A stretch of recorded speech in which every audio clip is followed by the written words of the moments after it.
Newscaster in every newspaper across the nation has made headlines out of it, and this afternoon we are honored indeed to have here in our studio this man, Kenneth Arnold, who we believe may be able to give us a first-hand account and give you the same on what happened. Kenneth, first of all, if you'll move up here to the microphone just a little closer, we'll ask you to just tell in your own fashion, as you told us last night in your hotel room and again this morning, what you were doing there and how this entire thing started. Go ahead, Kenneth. Well, at about 2:15, I took off from Chehalis, Washington, en route to Yakima, and of course every time that any of us fly over the country near Mount Rainier, we spend an hour or two in search of the marine plane that's never been found that they believe is in the snow someplace southwest of that particular area. That area is located at about, its elevation is about 10,000 foot, and I had made one sweep in close to Mount Rainier and down one of the canyons and was dragging it for any types of objects that might prove to be the marine ship.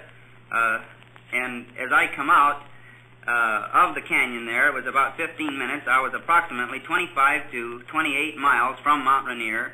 I climbed back up to 9,200 feet, and I noticed to the left of me a chain which looked to me like the tail of a Chinese kite, kind of weaving and going at a terrific speed across the face of Mount Rainier.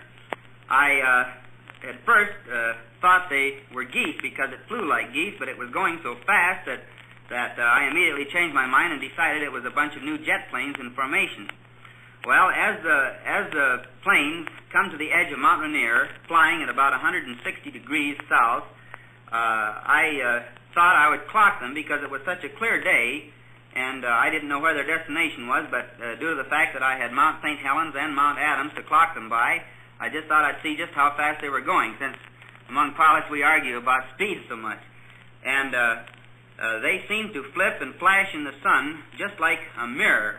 And in fact, I happened to be at an angle from the sun that seemed to hit the tops of these peculiar-looking things in such a way that it almost blinded you when you looked at them through your plexiglass windshield. Well, it was about 1 minute to 3 when I started clocking them on my sweep second-hand clock, and as I kept looking at them, I kept looking for their tails. They didn't have any tails. I thought, well, maybe something's wrong with my eyes, and I turns the plane around and opens the window and looks out the window, and sure enough, I couldn't find any tails on them. And the whole observation of these particular ships didn't last more than about 2.5 minutes, and I could see them only plainly when they seemed to tip their wing or whatever it was, and the sun flashed on them. They looked something like a pie plate that was cut in half with a sort of a convex triangle in the rear. Now, I thought, well, that maybe they're jet planes with just the tails painted green or brown or something, and didn't think too much of it, but kept on watching them. They didn't fly in a conventional formation that's taught in our Army. They seemed to kind of weave in and out right above the mountaintops. And I would say that they even went down into the canyons in several instances, probably 100 feet.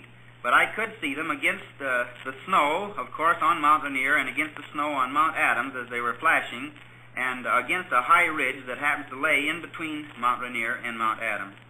But when I observed the tail end of the last one passing Mount Adams, and I was at an angle near Mount Rainier from it, but I looked at my watch, and it showed 1 minute and 42 seconds.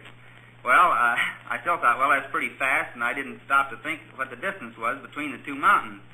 Well, I landed at Yakima, Washington, and Al Baxter was there to greet me and saw up here. And he told me, I guess I better change my brand. But he kind of gave me a mysterious sort of a look that maybe I had seen something he didn't know. And, well, I just kind of forgot it then till I got down at Pendleton, and I began looking at my map and taking measurements on it.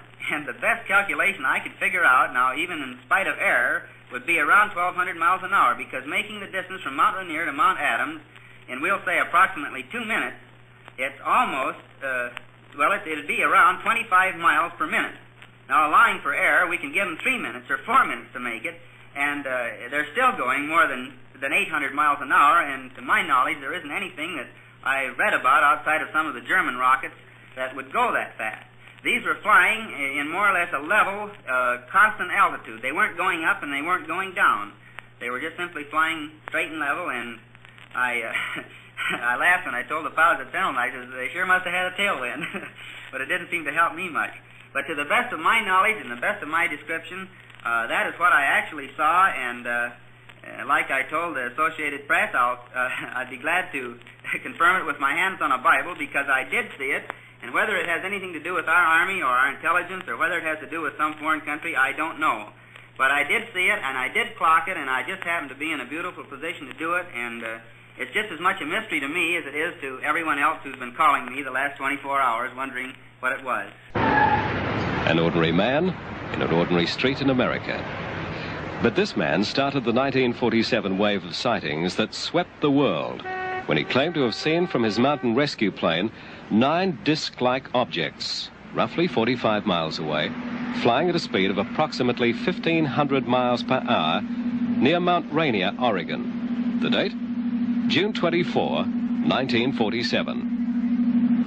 Later, when asked by a reporter to describe how they flew, Arnold said their motion was like saucers skipping over water.